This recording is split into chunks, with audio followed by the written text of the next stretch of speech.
Hi friends, ഇന്ന് നമ്മൾ പറയാൻ പോകുന്നത് 2025 മലയാള ഹൊറർ കോമഡി മൂവിയായ സുമതി വളവിന്റെ മുഴുവൻ കഥയാണ്.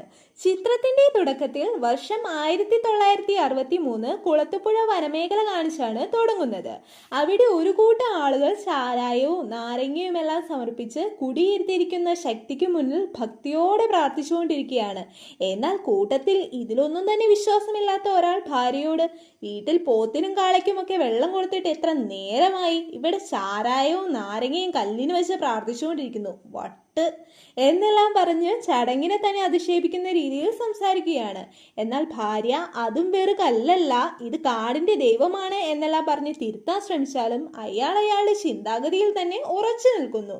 അപ്പോൾ കൂട്ടത്തിൽ പ്രധാനിയായ ആൾ ലക്ഷണം നോക്കി അത് ശുഭമല്ലെന്ന് മനസ്സിലാക്കി, ഇന്ന് ആരും യാത്ര ചെയ്യേണ്ട, ഇന്ന് ഇവിടെ തന്നെ നിൽക്കാമെന്ന് പറയുന്നു. എന്നാൽ അതിഷ്ടപ്പെടാതെ ഇതിലൊന്നും വിശ്വാസമില്ലാത്ത അയാളും, നാളെ ഈ സാധനങ്ങൾ കച്ചവടം നടത്തിയില്ലെങ്കിൽ വലിയ നഷ്ടമാകും, നിങ്ങൾക്ക് എന്താണ് അതൊന്നും ഓർക്കാത്തത് എന്ന് പറഞ്ഞ് വഴക്കുണ്ടാക്കുകയാണ്. അപ്പോൾ അദ്ദേഹവും, നിനക്ക് കച്ചവടവും ലാഭവുമായിരിക്കും വലുത്, നമ്മുടെ സുരക്ഷയല്ലല്ലോ, ഇന്ന് വെള്ളിയാഴ്ച കൂടിയാണ് എന്ന് തിരിച്ചു ചോദിക്കുമ്പോൾ, നിങ്ങൾക്ക് പേടിയാണോ, ആരോ പറഞ്ഞ കഥയും വിശ്വസിച്ചുകൊണ്ടിരിക്കുന്നു. സുമതി വളവിനെ പറ്റി പറഞ്ഞാണ് ഇവർ ഇത്ര പേടിക്കുന്നത് എന്ന് ഇതിൽ നിന്നും മനസ്സിലാകുന്നുണ്ട്. കൂട്ടത്തിലുള്ളവർ പ്രധാനിയെ സപ്പോർട്ട് ചെയ്ത് സംസാരിക്കുന്ന കണ്ട് ഇയാളും ദേഷ്യപ്പെട്ട് ഒറ്റയ്ക്ക് അവിടുന്ന് പോവുകയാണ്. അപ്പോൾ അയാളുടെ ഭാര്യയും അയാളുടെ പിറകെ നിൽക്കാൻ പറഞ്ഞ് ഓടുകയാണ്. ഇവിടെ കത്തിച്ചു വെച്ച തിരി കെട്ടുപോകുന്നത് കാണിക്കുന്നുണ്ട്. എന്തോ വരാനിരിക്കുന്നു എന്ന മുൻവിധി തരുന്ന പോലെ. പറഞ്ഞ പോലെ അവർ ആ ഭയങ്കരമായ വളവിൽ എത്തുകയാണ്. അടുത്തുള്ള വെള്ളച്ചാട്ടം കാണാൻ എത്തിച്ചേരുന്ന അവര് പ്രകൃതി ഭംഗി ആസ്വദിച്ച് നിൽക്കുമ്പോൾ ഒരു പെൺകുട്ടി വെള്ളച്ചാട്ടത്തിന് സമീപം നീങ്ങുന്ന പോലെ കണ്ട്, ഈ നാട്ടിൽ ധൈര്യശാലികൾ ഉണ്ടല്ലേ എന്ന് പറഞ്ഞു നോക്കിയാൽ ഇവരുടെ കയ്യിലിരിക്കുന്ന സെയിം റാന്തൽ വിളക്ക് ആ പെണ്ണിന്റെ കൈവശവും ഉണ്ട്. ആ വെളിച്ചത്തിൽ മുഖത്തിലേക്ക് നോക്കിയാൽ അവിടെ ഇയാളുടെ ഭാര്യയെ പോലെ തന്നെയുള്ള രൂപം. ഇത് കണ്ട് രണ്ടുപേര് പേടിച്ചണ്ടുകയാണ്. ഇവിടെയാണ് ചിത്രത്തിന്റെ ടൈറ്റിൽ കാണിക്കുന്നത്. ഇനി 1990 കാലഘട്ടമാണ് കാണിക്കുന്നത്. മണിച്ചിത്രത്താഴ് സിനിമയുടെ തിയേറ്റർ പ്രൊമോഷൻ എന്ന് പറഞ്ഞു പോകുന്ന ഒരു ജീപ്പാട്ടോ കാണിക്കുന്നേ. വരുന്ന കൂട്ടത്തിൽ ഫോറസ്റ്റ് ഓഫീസറായി പുതിയതായി വന്ന ഒരു പോലീസുകാരനെയും വണ്ടിയിൽ കയറ്റി വരുന്ന വഴി അയാളുടെ വിവരങ്ങളൊക്കെ അന്വേഷിച്ചറിയുന്നുണ്ട്. സംസാരത്തിനിടയിൽ ഈ നാട്ടിൽ ഒരു തിയേറ്റർ ഉണ്ടെന്നും അതിന്റെ പേര് ഭദ്ര ടാക്കീസ് ആണെന്നും അതുപോലെ പ്രേതപ്പടങ്ങൾ പോലും പേടിക്കുന്ന നാടാണ് ഇതെന്നും എല്ലാം മനസ്സിലാകുന്നുണ്ട്. അത് എന്തുകൊണ്ടാണെന്ന് നമുക്ക് കഥ തുടരുമ്പോൾ മനസ്സിലാകും. അങ്ങനെ ചെക്ക് പോസ്റ്റിൽ അയാളെയും ഇറക്കി വിടുന്നു. ഇവിടെ മറ്റുള്ള പോലീസ് സുഹൃത്തുക്കളെയും പരിചയപ്പെടുന്നുണ്ട് കേട്ടോ. 2 പേരാണോ ഉള്ളത്, ഹംസയും മറ്റൊരാളും. അയാളോട് ചോദിച്ചറിഞ്ഞ സ്ഥലത്തെ പറ്റിയെല്ലാം മനസ്സിലാക്കുന്നുണ്ട്. കല്ലേലിക്ക് 3 വശവും കാടാണെന്നും ആ വഴി ഇത്തിരി പ്രശ്നമാണ്. പണ്ട് ബ്രിട്ടീഷുകാർ ചരക്ക് കടത്താനായി കാട് വെട്ടി ഉണ്ടാക്കിയ വഴിയാണത്. പക്ഷെ സുമതിയെ പേടിച്ച് അവർ ഓടിയെന്നും അതിന്റെ 1.5 കിലോമീറ്റർ കഴിഞ്ഞാൽ ഒരു വളവുണ്ടെന്നും അതിന്റെ പേര് സുമതി വളവാണ് എന്നൊക്കെ പറഞ്ഞു കൊടുക്കുന്നുണ്ട്. ആ വളവ് കടന്ന് സായിപ്പന്മാര് പോലും എത്താൻ കഴിഞ്ഞിട്ടില്ല എന്ന കഥയും അവരിൽ നിന്ന് അറിയുന്നു. രാത്രി 8 മണി കഴിഞ്ഞാൽ ആരും തന്നെ എന്താവശ്യമാണെങ്കിലും ആ വളവിനടുത്തേക്ക് പോകാറില്ല. അതുകൊണ്ട് തന്നെ ചെക്ക് പോസ്റ്റ് ആ ഒരു സമയമാകുമ്പോഴേക്കും അടയ്ക്കും. ഇനി നമ്മുടെ കഥാനായകന്റെ വീടാണ് കാണിക്കുന്നത്. അവിടെ അയാളുടെ സഹോദരിയും കുട്ടിയും പുറത്തിരുന്ന് സംസാരിക്കുമായിരുന്നു. പെട്ടെന്ന് കുട്ടി, അമ്മേ, സുമതി വളവിൽ ശരിക്കും യക്ഷി ഉണ്ടോ എന്ന് ചോദിച്ചതും പുറത്ത് അത്രയും നേരം പാട്ടൊക്കെ പാടി കുളിച്ചുകൊണ്ടിരുന്ന കഥാനായകൻ ബാത്റൂമിൽ വീണൊച്ച കേൾക്കാം. അച്ഛനും ബാത്റൂമിൽ പോയി കഥാനായകനെ വിളിക്കുന്ന സമയത്ത് ചന്ദനത്തിരിയും വിളക്കും ഒക്കെയായി പുള്ളി പുറത്തേക്ക് വരികയാണ്. ഇവിടെയാണ് കഥാനായകന്റെ ഇൻട്രോ വരുന്നത്. ക്യാരക്ടറിന്റെ പേര് അപ്പു എന്നാണ്. അപ്പുവായി അഭിനയിക്കുന്നത് അർജുൻ അശോകനാണ്. മേൽ പറഞ്ഞ സംഭവത്തിൽ നിന്ന് തന്നെ മനസ്സിലാക്കാമല്ലോ, പുള്ളി ഭയങ്കര പേടിത്തോണ്ടനാണ്. എല്ലാ ദിവസവും പാൽ വാങ്ങുന്ന ആളെ നോക്കിയാണ് നാട്ടുകാർ വിവരം തിരക്കാൻ നിൽക്കുന്നത്. വേറൊന്നുമല്ല, സുമതി വളവിൽ ഇന്നാരെങ്കിലും വീണിട്ടുണ്ടോ എന്ന്. ആ വളവിൽ ഒരു റോഡ് വരാൻ അപേക്ഷ കൊടുത്തിട്ട് പോലും നടക്കുന്നില്ല. എന്നും കാവിലെ ബലി സമയത്ത് ശക്തി കൂടുമെന്നൊക്കെ ചായക്കള സംസാരത്തിലും മൊത്തം സുമതി വളവ് തന്നെയാണ്. ഇനി കാണിക്കുന്നത് എ വീഡിയോ ഓഡിയോ ഷോപ്പാണ്. അവിടെ കഥാനായകന്റെ കൂട്ടുകാരെ കാണാട്ടോ. ഇനി സ്കൂട്ടറിൽ പ്രായമായ ഒരാളും അയാളുടെ മകളും വന്ന് ഷോപ്പിന് മുന്നിൽ ഇറങ്ങുന്നു. ഈ കൂട്ടുകാരൻ ക്യാരക്ടർ പോയി ആശാനേന്നൊക്കെ പറഞ്ഞ് കാലൊക്കെ പിടിച്ച് വണങ്ങുന്നുണ്ട്. ആശാന്റെ ചരട് ജപിച്ച് കേട്ടിയപ്പോൾ പേടിയൊക്കെ മാറി എന്നൊക്കെ പറഞ്ഞ്. അപ്പോൾ മകളും പേടി മാറിയെങ്കിൽ രാത്രി സുമതി വളവിൽ പോയി കിടക്കാവോ എന്ന് കളിയായി ചോദിക്കുമ്പോൾ അദ്ദേഹത്തിന്റെ തുടർന്നുള്ള വിശദീകരണത്തിലൂടെ സുമതി വളവിനെ പറ്റി കുറച്ചുകൂടി മനസ്സിലാക്കാം. നമ്മൾ മനസമാധാനത്തോടുകൂടി ജീവിക്കുന്നതിന്റെ കാരണം തന്നെ പണ്ട് നായാടികൾ ആ വളവിന് കുറുകെ ചെമ്പോലയിൽ അവളെ ആവാഹിച്ചിരുത്തിയത് കൊണ്ടാണെന്നും അതുകൊണ്ടാണ് ആ വളവിലെ കാഴ്ച മാത്രം അവൾ മറയ്ക്കുന്നത് എന്നും. നാളത്തെ നായാട്ട് ബലി പ്രശ്നങ്ങളൊന്നുമില്ലാതെ നടക്കണമെന്നും കുരുത്തോല വെട്ടി കൊണ്ടുവന്നേക്കണമെന്നൊക്കെ പറഞ്ഞാണ് പുള്ളി യാത്രയാകുന്നത്. ഇനി കാണിക്കുന്നത് ജീപ്പിൽ വരുന്ന സ്വാമി പോലെ ചെമ്പൻ എന്നു പേരുള്ള ഒരുത്തനും ഗിരി എന്നു പേരുള്ള ഒരുവനെയുമാണ്. കയ്യിൽ ഒരു കുപ്പിയും ഉണ്ട്. ചെക്ക് പോസ്റ്റിൽ പോലീസുകാരൻ ഹംസയും ലക്ഷണം പെശകാണോ എന്ന് കളിയാക്കി ചോദിക്കുമ്പോൾ സാറിന്റെ ആയുസിന് ചെറിയ മങ്ങലുണ്ടെന്ന് പറഞ്ഞ് ഒരു കുപ്പി മദ്യവും കൊടുത്ത് എല്ലാം ശരിയാകുമെന്ന് പറഞ്ഞ് ജീപ്പ് എടുത്ത് പോവുകയാണ്. ചെമ്പന്റെ അച്ഛനും അമ്മയും വളവിൽ കിടന്നു തന്നെയാണ് മരിച്ചത്. അയാൾ പഴയ മന്ത്രവാദിയായിരുന്നതും അതേ കഴിവുകൾ ചെമ്പനുമുണ്ട്. ചെമ്പൻ പറയുന്ന ലക്ഷണങ്ങളെല്ലാം അച്ചട്ടാണ് എന്നെല്ലാം പുതുതായി വന്ന എഫ്ഒക്ക് പറഞ്ഞു കൊടുക്കുകയാണ്. ചെമ്പനും സുമതി വളവ് എത്തുമ്പോൾ ഇറങ്ങി അവിടെ കുടിയിരുത്തിയിരിക്കുന്ന ശക്തിക്ക് മുന്നിലെ ശൂലത്തിൽ നാരങ്ങ കുത്തി വെക്കുന്നുണ്ട്. ഇനി നായാട്ടുവേലി നടക്കുന്ന അമ്പലമാണ് കാണിക്കുന്നത്. അവിടെ തിയേറ്ററിന്റെ ഉടമയായ ഭദ്രനും സുഹൃത്തും നിൽക്കുന്നുണ്ട്. അപ്പുറത്ത് അപ്പുവും അവന്റെ കൂട്ടുകാരും വണ്ടിയിൽ നിന്ന് ഇറങ്ങി വരുന്നത് കാണുമ്പോൾ അപ്പുവിനെ വല്ലാത്തൊരു ഭാവത്തോടെ ഉറ്റുനോക്കുന്നത് കാണാം. അപ്പുറത്ത് പോലീസുകാരൻ പുതിയ ഉദ്യോഗസ്ഥനോട് പറഞ്ഞു കൊടുക്കുന്നുണ്ട് ഈ അപ്പുവാണ് പണ്ട് സുമതി വളവിൽ നിന്ന് ഒരു പെണ്ണിനെ ഒളിച്ചോടാൻ സഹായിച്ചത് എന്ന്. അപ്പുവിന്റെ സുഹൃത്തായ അമ്പാടിയും ഈ പെൺകുട്ടിയും തമ്മിൽ ഇഷ്ടത്തിലാണ്. ആശാന്റെ മകളായിട്ട് അവളുടെ അച്ഛനോടുള്ള ഇവന്റെ അതിവിനയം കണ്ട് നാട്ടുകാർക്കെല്ലാം ഇപ്പോൾ അറിയാമെന്നെല്ലാം കളിയാക്കി പറയുകയാണ്. പണ്ട് ഒരു പെൺകുട്ടി ഒളിച്ചോടിപ്പോയ കഥ പറഞ്ഞില്ലേ, അതേസമയം ആ വളവിൽ ഒരു മരണവും നടന്നിരുന്നു. അയാളുടെ ഭാര്യയും മോളെയാണ് കാണിക്കുന്നത്, സുജയും ശ്രീകുട്ടിയും. ശ്രീകുട്ടിയും അപ്പുവിന്റെ ചേച്ചിയുടെ മകൾ അല്ലിയും സുഹൃത്തുക്കളാണ് കേട്ടോ. സുജ ടാക്കീസിലായിരുന്നു ജോലി ചെയ്തുകൊണ്ടിരുന്നത്. അത് നിർത്തിയത് എന്താണെന്ന് അപ്പു അന്വേഷിക്കുമ്പോൾ ഭർത്താവില്ലാത്ത സ്ത്രീയെ ആർക്കും എന്തും പറയാലോ എന്ന മറുപടി കേൾക്കുമ്പോൾ കൂടുതൽ ചോദ്യത്തിനൊന്നും നിൽക്കാതെ അടുത്ത ദിവസം തന്നെ അവരെ കാസറ്റ് കടയിൽ വന്നിരിക്കാൻ പറയുകയാണ്. അത് കണ്ടിട്ട് സുജയ്ക്കും സന്തോഷമാവുകയാണ്. ഇനി ഒരു കാറ് വന്ന് നിന്ന് നേരത്തെ ഒളിച്ചോടി പോയേക്കാന്ന് പറയപ്പെടുന്ന ഒരു പെൺകുട്ടി ഉണ്ടല്ലോ, അതിന്റെ കുടുംബമാണ് ഇറങ്ങി വരുന്നത്. ഈ ഭദ്രനായിരുന്നു ആ പോയ പെൺകുട്ടിയെ കെട്ടാനിരുന്നത്. അതുകൊണ്ടാവും അപ്പുവിനോട് ഇയാൾക്ക് ദേഷ്യം. കൂടാതെ ആ പെൺകുട്ടിക്ക് ഒരു സഹോദരനുമുണ്ട്, മഹേഷ്. പുള്ളി ആർമിയിലാണ്. പുള്ളി നാട്ടിൽ വരുമ്പോഴൊക്കെ അപ്പുവായി പ്രശ്നങ്ങളാണ്. അയാളുടെ മകനാട്ടോ വാവക്കുട്ടൻ. ആളൊരു കോഴിയാണ്. എന്നാൽ പട്ടാളത്തിന്റെ ഭാര്യയും അപ്പുവും ടീംസും ഒക്കെ ആയിട്ട് നല്ല കൂട്ടാണ്. അങ്ങനെ കൊടിയേറി എല്ലാവരും പാട്ടും ഡാൻസും ഒക്കെയായി ആഘോഷിക്കുകയാണ്. ഒടുവിൽ ഗുളികൻ തെയ്യം ചെമ്പന്റെ കയ്യിൽ ഒരു ചുവന്ന കിഴി കൊടുത്ത് നാളെ രാവിലെ കുഴിച്ചിടാൻ പറയുകയും അപ്പുവിന്റെ അടുത്ത് വന്ന് ആയിലങ്കാരൻ സൂക്ഷിച്ചോളൂ, ചില നിയോഗങ്ങൾ നിന്നെ തേടി വരും, ഭയക്കരുതെന്ന് പറഞ്ഞ് മുന്നറിയിപ്പും കൂടി കൊടുത്തു പോകുകയാണ്. പിന്നീട് ചെണ്ടക്കാരിൽ മുരളി എന്ന ഒരാൾ പോകാനായിട്ട് തിരക്കൂട്ടാണ്. അയാൾക്ക് പിറ്റേ ദിവസം കൊല്ലത്ത് ഒരു പരിപാടിയുണ്ട്. എന്നാൽ കൂടെയുള്ള ശിവൻ എന്ന ആൾ തടയുന്നുണ്ടെങ്കിലും ഇതൊന്നും വിശ്വസിക്കാതെ അയാൾ അത് നിരസിച്ചു പോയി. ഉത്സവം കഴിഞ്ഞ് എല്ലാവരും സന്തോഷത്തിലാണെങ്കിലും ചെമ്പൻ മാത്രം ചിന്താകുലനായിരുന്നു, എന്തോ ആപത്ത് വരാനുള്ള ഭയത്തിൽ. ഇപ്പോൾ പോയ ചെണ്ടക്കാരൻ മുരളിയും വളവെത്തിയപ്പോൾ പിന്നിൽ ചെണ്ട കൊട്ടുന്ന ഒച്ച കേട്ട് അത് കൂട്ടുകാരനായ ശിവേട്ടനാണെന്ന് കരുതിയെങ്കിലും മറുപടി കിട്ടാതെ വന്ന് തിരിഞ്ഞപ്പോൾ ആരെയും കാണാനില്ല. പേടിച്ച് അരണ്ട് തിരിഞ്ഞു നോക്കിയപ്പോൾ കത്തിപ്പോയ ഒരു ശവശരീരം പുഴുവരിച്ച് മുന്നിൽ കിടക്കുന്നതായാണ് കാണുന്നത്. പിന്നെ നഖം നീട്ടി വളർത്തിയ ഒരു വികൃതമായ ഒരു മുത്തശ്ശിയുടെ മുഖത്തോടെ ഒരു രൂപം കണ്ടതും പേടിച്ചലറുവാണ്. മുരളി മാത്രമല്ല, അപ്പു. നോക്കിയാൽ അപ്പു സ്വപ്നം കണ്ട് പേടിച്ചതാണ്. അപ്പു ആണെങ്കിൽ 7 മണിക്ക് കയറി കഥ കടക്കും കേട്ടോ, യക്ഷിയെ പേടിച്ച്. അതും പറഞ്ഞ് അവൻ്റെ അച്ഛൻ കളിയാക്കുന്നുമുണ്ട്. നേരത്തെ സ്വപ്നം കണ്ടതാണെന്ന് വിചാരിച്ചാൽ ഗിരിയും അച്ഛനും തമ്മിലുള്ള സംഭാഷണത്തിലൂടെ ആ ചെണ്ടക്കാരൻ ചെക്കൻ്റെ കാര്യമായിരുന്നു സത്യമായിരുന്നെന്ന് നമുക്ക് മനസ്സിലാവുന്നുണ്ട്. പക്ഷെ ആള് മരിച്ചിട്ടൊന്നുമില്ല, ഹോസ്പിറ്റലിലാണ്. ഇനി വിവാഹ വീടാണ് കേട്ടോ കാണിക്കുന്നത്. സദ്യക്കുള്ള കാര്യങ്ങളൊക്കെ നോക്കുന്നത് അപ്പുവിന്റെ അച്ഛന്റെ നേതൃത്വത്തിലാണ്. ഇവർക്ക് കേറ്ററിങ്ങിന്റെ ബിസിനസ്സാണ് ഉള്ളത്. ഈ സന്ധ്യയെ പണ്ട് അപ്പു സ്നേഹിച്ചതായിരുന്നു കേട്ടോ. അതിൻ്റെ ചെറിയ വിഷമം ആൾക്കുണ്ട്. വിഷമം സദ്യ വിളമ്പി തീർക്കാമെന്ന് വിചാരിക്കുമ്പോൾ അവിടെ ഭദ്രൻ വന്ന് പണ്ടത്തെ ഒളിച്ചോട്ടക്കഥ പറഞ്ഞ് കുത്തുകയാണ്. രാത്രി സുമതി വളവ് കടക്കാൻ പറ്റില്ലെന്നും അവരെ കൊന്ന് കുടിച്ചു മൂടിയ സ്ഥലം ഒരിക്കൽ കണ്ടുപിടിക്കപ്പെടും എന്നൊക്കെ പറഞ്ഞ് അമ്പാടിയും അപ്പുവിന് ധൈര്യം കൊടുക്കുവാണ്. അവൻ പറഞ്ഞതിനുള്ളത് നീ കൊടുത്തേക്കാൻ, പിന്നെ നോക്കണ്ടല്ലോ. കിട്ടില്ല ഫൈറ്റ്. അടിച്ചു വീണ ഭദ്രൻ അവിടെ സദ്യ വിളമ്പിയ അവിടേക്കാണ് കേട്ടോ കമിഴ്ന്നടിച്ച് വീണത്. അപ്പോൾ അവിടെ വന്ന് വീശി അങ്ങ് അടിച്ചപ്പോൾ ജസ്റ്റ് മിസ്. അതവിടെ സദ്യക്ക് മുന്നിൽ ഇരുന്ന് നമ്മുടെ നായികയുടെ കവിളിലാണ് കൊള്ളുന്നത്. അങ്ങനെയാണ് നായികയുടെ ഇൻട്രോ വരുന്നത്. ഭാമ. അത് വേറെ ആരുമല്ല, ഈ പണ്ട് ഒളിച്ചോടി പോയ പെൺകുട്ടി ഉണ്ടല്ലോ, അത് ഈ നായികയുടെ വല്യച്ഛൻ്റെ മോളാണ്. പെൺകുട്ടിയെയും ഹോസ്പിറ്റലിൽ കൊണ്ടുപോയി കോളർ ക്യാപ്പ് ഇടുകയാണ്. ഒരു വീക്ക് ഇടേണ്ട വരും ഇത്.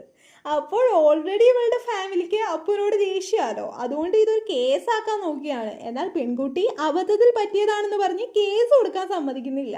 ആ കുട്ടിക്കാണെങ്കിൽ ഇവരുടെ സ്കൂളിലെ ടീച്ചറായിട്ട് ജോലി കിട്ടിയതായിരുന്നു. ആ വഴിയായിരുന്നു ഈ വഴിയായി തുടക്കം. ഇനി തിയേറ്ററാണ് കാണിക്കുന്നത്. സത്യം പറഞ്ഞാൽ ഈ പോലീസുകാരനും വല്യച്ഛനും ഭാമയുടെ അച്ഛനും ഭദ്രനും എല്ലാവരും കൂടി ഇത് വലിയ കേസാക്കണമെന്ന് വിചാരിച്ചായിരുന്നു ഇരുന്നത്. എന്നാൽ ഒന്നും നടന്നില്ലല്ലോ. അവിടെ വെള്ളടിപ്പാട്ട് നടക്കുകയാണ്. ഒളിച്ചു പോയ മകളെ പറ്റി എന്തെങ്കിലും വിവരം കിട്ടണം എന്ന തീരുമാനത്തിലാണ് ശേഖരൻ ഇരിക്കുന്നത്. പോലീസുകാരനും പുതിയതായി വരുന്ന ബെഞ്ചമിൻ സാർ ഈ കേസിന് അനുയോജ്യനായിരിക്കും എന്ന് പറയുകയാണ്. പുള്ളിക്ക് പണിഷ്മെന്റ് ട്രാൻസ്ഫർ ആണ്. ഇപ്പോഴാണ് പുള്ളിയുടെ ഇൻട്രോ വരുന്നത്. ചെക്ക് പോസ്റ്റിൽ വന്ന് ഹോൺ അടിച്ച് ബഹളം വെച്ച് പുള്ളിക്ക് ഈ സമയം തന്നെ പോയേ പറ്റുള്ളൂ എന്ന് പറഞ്ഞിരിക്കുകയാണ്. അയാളുടെ അഹങ്കാര വർത്തനം കേട്ടോണ്ട് അതങ്ങ് തുറന്നു കൊടുത്തേക്കാൻ ഫോറസ്റ്റ് ഓഫീസറും പറഞ്ഞ് എടുക്കണ വഴി അവരോടായി പറയുകയും ചെയ്യേണ്ട. പുള്ളി നിങ്ങൾ പറയാവുന്നത് ആ വളവിലെ പെണ്ണിനെ പറ്റിയല്ലേ? എന്തായിരുന്നു അവളുടെ പേര്? സുമതി. ആ പെണ്ണിന് കിട്ടുമോ എന്ന് കളിയാക്കി ചോദിച്ചാണ് കടന്നു പോണേ. കറക്റ്റ് ഇയാൾ സുമതി വളവ് എത്തിയപ്പോൾ വണ്ടി ഓഫായി. ഇയാളും ഇറങ്ങി ഒരു സിഗരറ്റൊക്കെ വലിച്ച് യൂറിൻ പാസ് ചെയ്യാനായിട്ട് ഇറങ്ങിയപ്പോൾ അതാ വണ്ടി ഹെഡ്ലൈറ്റൊക്കെ തെളിഞ്ഞു വണ്ടിയിൽ നിന്ന് കാസറ്റിൽ നിന്ന് പാട്ടൊക്കെ വരുന്നു. പുള്ളിയും വണ്ടി സ്റ്റാർട്ട് ചെയ്യാൻ നോക്കി നടപടിയാവണില്ല. അപ്പോൾ ഇറങ്ങി നോക്കുമ്പോൾ ഒരാൾ സിഗരറ്റ് വലിച്ച് അപ്പുറത്ത് നിൽക്കുന്നുണ്ട്. അയാളോട് വർക്ക്ഷോപ്പ് അടുത്തുണ്ടോ, വണ്ടി നിന്നുപോയി എന്നൊക്കെ അന്വേഷിക്കുമ്പോൾ ഇപ്പോഴാണ് അയാളുടെ മുഖം കാണുന്നത്. ഇയാളുടെ സെയിം മുഖം.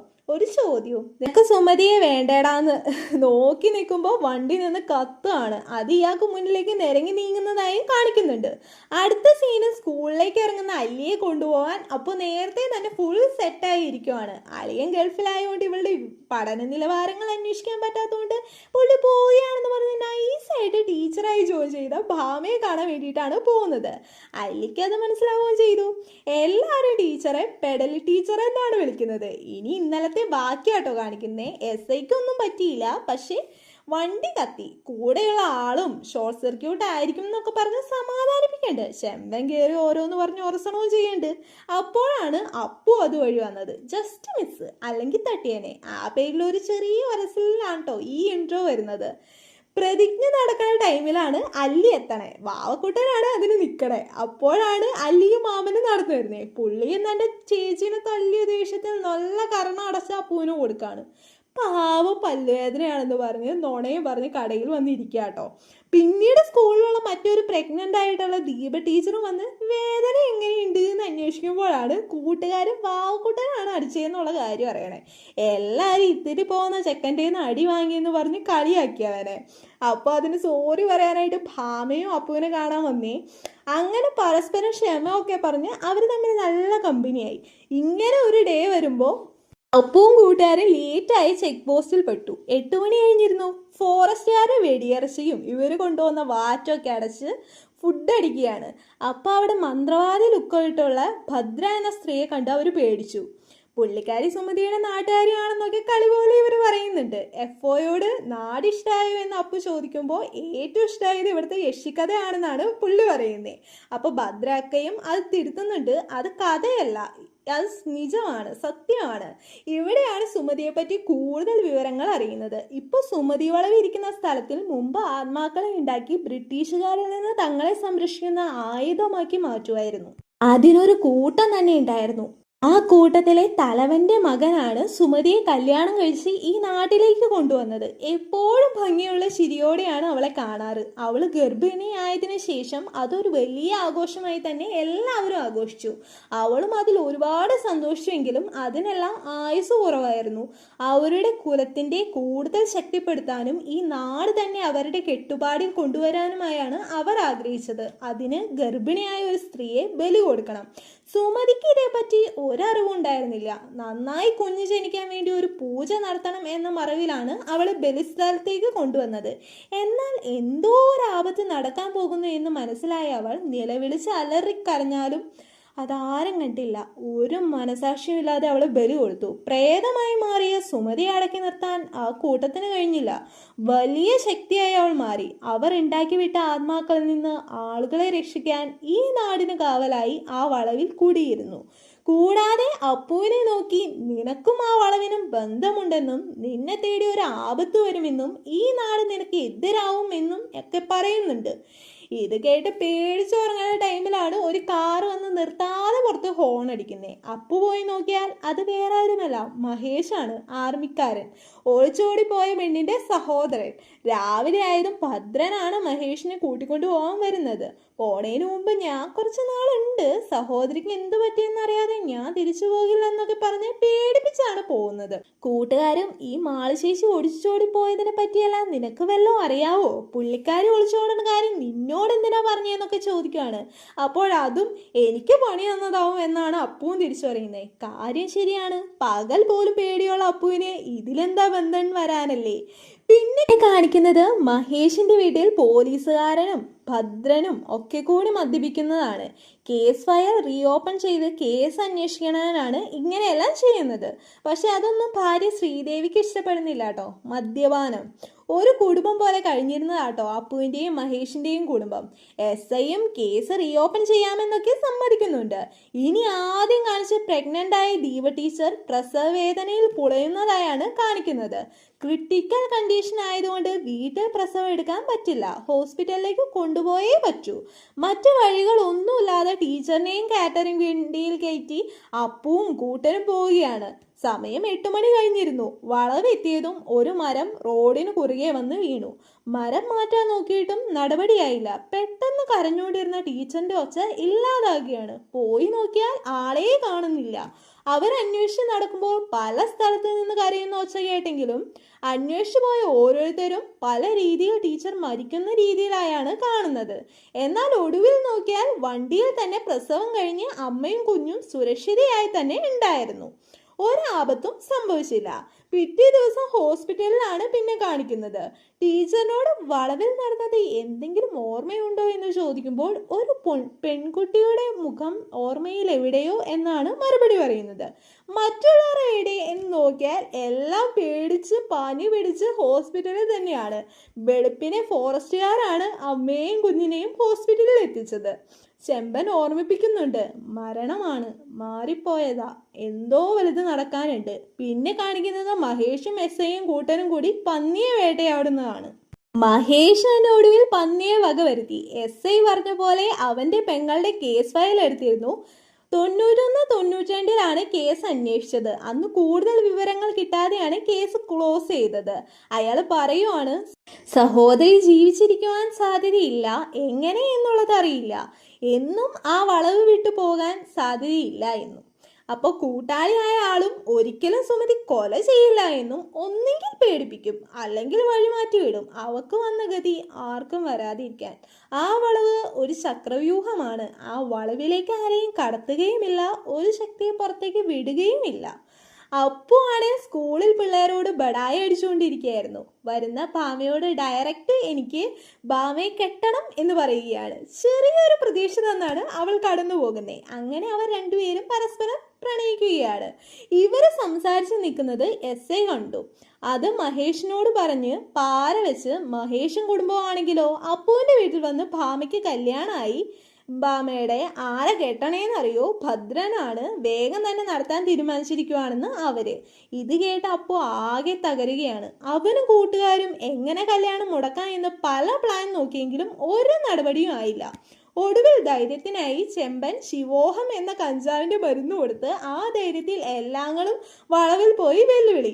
കാരണം എന്താണെന്ന് വെച്ചാൽ ഈ വളവിന്റെ കാര്യവും പറഞ്ഞാണ് ഇത് കയറ്റി മഹേഷിന്റെ സഹോദരിയെ ഒളിച്ചോടാൻ സഹായിച്ചെന്ന് പറഞ്ഞാലോ അവർക്ക് ഇവനോട് വൈരാഗ്യമായത്. അവനാണെങ്കിൽ ഈ കാര്യത്തിൽ ഒരു ബന്ധവും ഇല്ല. അവർക്ക് മുന്നിൽ സുമതി അഘോരി പോലെ വേഷം കെട്ടി ചുറ്റും വന്നു. അവരാകെ പേടിച്ചുപോയി, പെട്ടു. പോലീസുകാരാണ് ഇവരെ പെറുക്കി പുറത്തേക്ക് കൊണ്ടു കടത്തിയത്. എഫ്ഒയും നാട്ടിലെ പ്രശ്നങ്ങൾ ഞാൻ അറിഞ്ഞു, അത് ഒത്തുതീർപ്പാക്കാൻ പറയുന്നുണ്ട്. അത് പെട്ടെന്നൊന്നും തീരില്ലെന്ന് അപ്പവും പറയുന്നുണ്ട്. അപ്പോൾ അല്ലി വാവക്കുട്ടൻ വഴി മാമന്റെ കേസ് എങ്ങനെയും നടക്കുമെന്ന് നോക്കാണ്. ആളൊരു കോഴിയാലോ. അതുകൊണ്ട് നമ്മൾ ഇവരെ സഹായിച്ചില്ലെങ്കിൽ നമ്മുടെ കാര്യം വരുമ്പോൾ ഇവർ നമ്മളെ സഹായിക്കില്ലല്ലോ എന്ന ഡയലോഗിൽ പുള്ളി വീണു. അവനാണെങ്കിൽ ഭാമ അപ്പുവിന് കൊടുത്തു വിട്ടായിരുന്ന കത്ത് 3 ദിവസമായിട്ടും കൊടുക്കാതെ നടക്കുമായിരുന്നു. ഇനിയിപ്പോൾ പുള്ളിയുടെ ആവശ്യമല്ലോ. അങ്ങനെ അപ്പുവിനെ മീറ്റ് ചെയ്ത് സംഭവം സെറ്റ്. ഇറങ്ങുമ്പോഴാണ് ഭദ്രൻ വണ്ടിയിൽ മുന്നിൽ വരുന്നത്. അയാളെ കണ്ടതും സുജയും മകളും ആകെ പേടിക്കുവാണ്. ഇത് അപ്പു ശ്രദ്ധിച്ചു.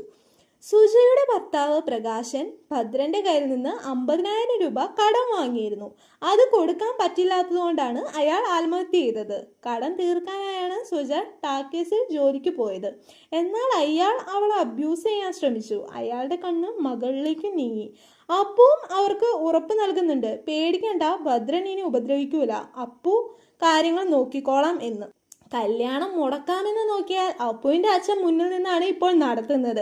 അങ്ങനെ വഴിയില്ലാതെ നേരെ ഭാമയുടെ വീട്ടിൽ ചെല്ലുകയാണ്. അവളുടെ ജീവിതം നശിപ്പിക്കരുതെന്ന് മഹേഷിനോട് പറയുമ്പോൾ നിനക്ക് തന്നെ അവളുടെ ജീവിതം നശിക്കാതിരിക്കാനാണ് ഭദ്രനെ കൊണ്ട് കെട്ടിക്കണേന്ന് പറഞ്ഞ് ആട്ടിവിട്ടു.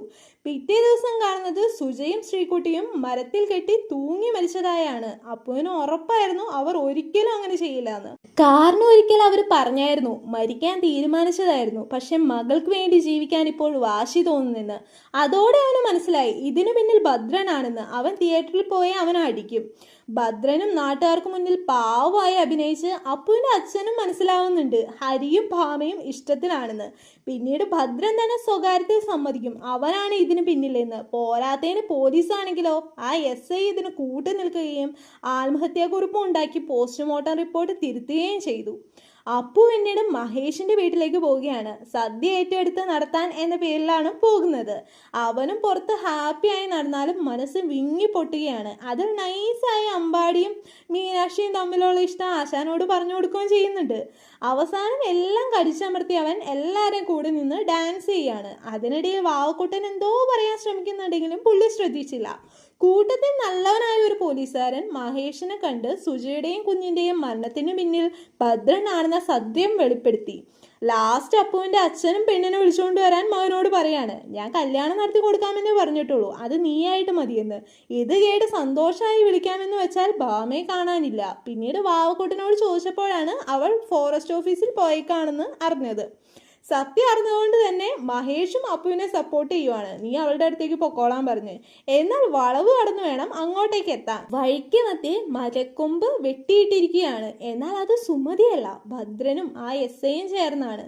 അവർ അവനെ കമ്പി കൊണ്ട് അടിക്കുകയാണ്. അപ്പുവിനെ വലിച്ചു കൊണ്ടുപോയി സുമതി വളവിൽ കൊണ്ടുവന്നിട്ടിട്ട് കമ്പി കൊണ്ട് അടിക്കാൻ ശ്രമിക്കുമ്പോൾ അവൻ കൊന്ന ശ്രീകുട്ടിയുടെയും സുജയുടെയും രൂപം വന്ന് അവനെ ഭയപ്പെടുത്തുന്നു. നോക്കിയാൽ അപ്പു മരിച്ചിട്ടില്ല. അവർ പിന്നെയും തീർക്കാൻ വന്നത് നല്ല ഫൈറ്റ് അടുക്കാണ്. ഫൈറ്റിന്റെ അവസാനമായി കാണിക്കുമ്പോൾ SIയുമായി ഏറ്റുമുട്ടുന്നതിൽ അപ്പുവിന്റെ ഫേസ് തന്നെ മാറി പ്രേതം കയറിയ കണക്കിന് കണ്ണൊക്കെ മാറി വരികയാണ്. സുമതി നേരിട്ട് വന്നതാണോ അതോ അപ്പുവിന്റെ ശരീരത്തിൽ സുമതി കയറിയതാണോ എന്നത് വ്യക്തമല്ല. അവസാനം ഇവരെ രണ്ടിനെയും തല്ലി ചതച്ചവിടിയിട്ടിട്ട് ഒരു പുകപടലം വരുന്നുണ്ട്. പിന്നെ കാണുമ്പോൾ ഇവരുടെ രണ്ടിന്റെയും ബോഡി കാണുന്നില്ല. അപ്പു ആണെങ്കിൽ ബോധം കെട്ടും കിടക്കുകയാണ്. അപ്പോൾ മഹേഷ് എത്തി ബോധം പോയ അവനെ ഉണർത്തി എഴുന്നേൽക്കാൻ പറഞ്ഞ് കൈ കൊടുത്തു ഉയർത്തി എടുക്കുകയാണ്. അവനും FOയിൽ പോയി ഭാമയെ കണ്ടു. പിറ്റേ ദിവസം ഇവർ പരസ്പരം സ്നേഹിച്ചാലും സമ്മതിക്കില്ലോ എന്നുള്ള മട്ടിലാണ് അവളുടെ ഫാമിലി. അപ്പോഴാണ് ഒരു ജീപ്പ് വന്ന് നിൽക്കുന്നത്. അതിലെ ആളുകൾക്കിടയിൽ നിന്ന് ചിത്രത്തിന്റെ തുടക്കം മുതൽ പറഞ്ഞുകൊണ്ടിരുന്ന ഒളിച്ചോടിപ്പോയ മാളും വന്നിറങ്ങണേ. അതോടെ അപ്പുവിന്റെ നിരപരാധിത്വം എല്ലാവർക്കും ബോധ്യമായി. ആരുടെ കൂടെയാണ് ഓടിപ്പോയതെന്ന് വെച്ചാൽ അത് മറ്റാരുമല്ല, നമ്മുടെ പുതുതായി വന്ന ഫോറസ്റ്റ് ഓഫീസർ ആയിരുന്നു. പുള്ളി വന്നത് തന്നെ പ്രശ്നമൊക്കെ സോൾവ് ആക്കി മാളുവിനെ ഇങ്ങോട്ട് കൂട്ടിക്കൊണ്ട് വരാനായിരുന്നു. അങ്ങനെ എല്ലാ പ്രോബ്ലവും സോൾവ് ആയി. അപ്പുവിൻ്റെയും ഭാമയുടെയും കാര്യത്തിന് എല്ലാവരും പച്ചക്കൊടി വീശി.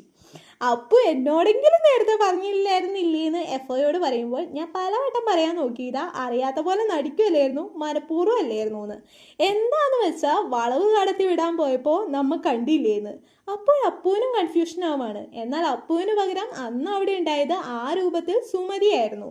അതുപോലെ തന്നെ മഹേഷും ഒന്നും മനസ്സിൽ വെക്കല്ലേ എന്ന് പറഞ്ഞു വന്നപ്പോഴും നീയല്ലേ എന്നെ രക്ഷിച്ചതെന്ന് തിരിച്ചു വന്നപ്പോൾ മഹേഷിനും മനസ്സിലാവുന്നില്ല. എന്തെന്നാൽ അവനായിരുന്നില്ല അവിടെത്തി അവരിൽ നിന്ന് അവനെ രക്ഷിച്ചത്, സുമതിയായിരുന്നു. സത്യത്തിൽ ന്യായത്തിൻ്റെയും ഒരു സംരക്ഷകയായിട്ടായിരുന്നു സുമതി അവിടെ നിന്നത്. അങ്ങനെ എല്ലാ സംശയങ്ങൾക്കും മറുപടി തന്ന് ചിത്രം അവസാനിക്കുകയാണ്. വീഡിയോ ഇഷ്ടമായാൽ സബ്സ്ക്രൈബ് ചെയ്ത് സപ്പോർട്ട് ചെയ്യാൻ മറക്കല്ലേ.